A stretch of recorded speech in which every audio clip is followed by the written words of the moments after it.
Bakit pinakamahirap na trabaho ang pagiging ina? Kasi, una, yan yung trabaho na ginawa mo, wala man nagturo sa iyo.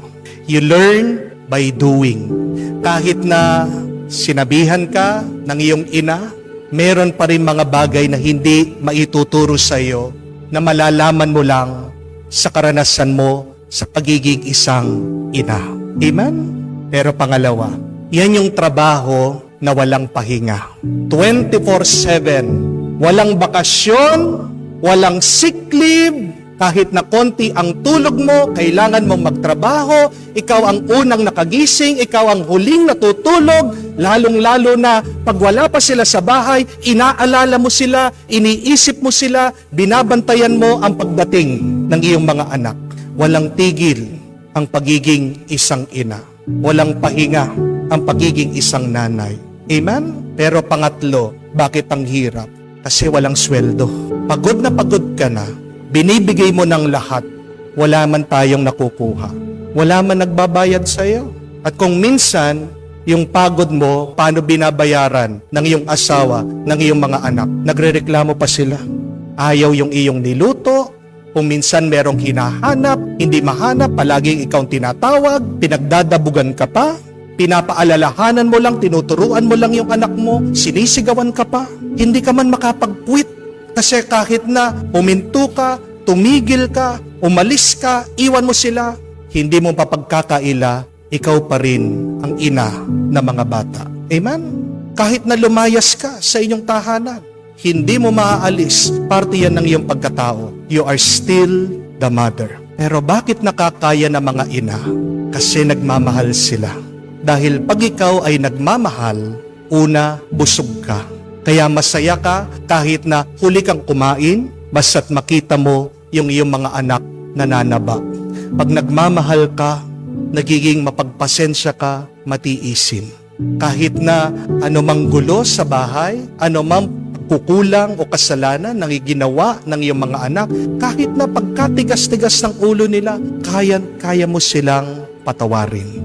At pag ikaw ay nagmamahal, palagi kang may gana, palagi kang malakas.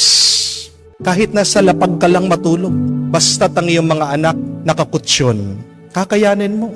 At kahit na masakit na ang iyong katawan, dahil buong araw ka naglilinis, naglalaba, nagluluto, kayang-kaya mo pa rin. Bakit? Dahil ikaw ay nagmamahal.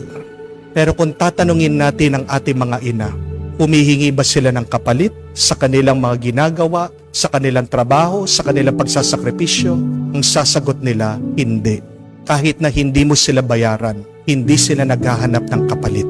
Kaya masasabi natin, kung gusto mong maranasan ang tunay na pagmamahal, maghanap ka ng ina. Pagmasdan mo ang isang nanay. Balikan mo, lapitan mo, manatili ka sa iyong ina. Yan ang tunay na pagmamahal. Pero ano ba yung kahit na konting pasalamat, mahirap bang gawin yon bilang sukli sa kanilang pagmamahal? Ano ang paalaala sa atin? Kung tayo ay sumusunod kay Kristo, sana tandaan natin, alalahanin natin ang ating mga ina, lalong-lalo na pag tayo'y nahihirapan. Ang ating Panginoon habang nakapako, nakabayubay sa krus, hindi niya nakalimutan ang kanyang ina. Madalas, pag meron tayong problema, huli nating naaalala ang ibang tao. Palagi nating iniisip ang ating sarili. Palagi tayong nag-iisip anong kailangan nating gawin. Pero tingnan niyo po ang halimbawa ng ating Panginoon. Doon, sa oras ng bingit ng kanyang paghihirap at kamatayan, hindi niya kinalimutan ang kanyang ina. Kaya nga, anuman ang iyong paghihirap, anuman ang iyong problema, anuman ang bigat ng iyong buhay, tandaan mo ang iyong nanay, ang naging instrumento para magkaroon ka ng buhay dito sa mundo. At sana naman, kahit paano, suklian mo yung kagandahang loob niya. Bakit? Kasi tandaan niyo po ito, when you are good to your mother, God will bless you. Yung mga hindi marunong magmahal sa kanilang mga ina, yan yung mga naghihirap sa buhay. Mababasa niyo po yan sa Biblia. Honor your parents, honor your mother, so that all will be well with your life and that you would have a long life. Magiging matagumpay ang buhay natin dito sa mundo, hahaba ang ating buhay kung gumagalang tayo at nagmamahal tayo sa ating mga magulang, lalong-lalo na sa ating mga ina. Kaya nga, kung buhay pa yung nanay mo, puntahan mo, yakapin mo, halikan mo, kumustahin mo, kausapin mo, at lalong-lalo na, huwag niyo pong kakalimutan, bigyan niyo ng pera. Amen? Kung yan na lang nga yung magpapasaya sa kanya, bakit hindi niyo pa ibigay? Nung nga nag-aaral ka, hindi niya alam kung saan siya kukuha ng pera.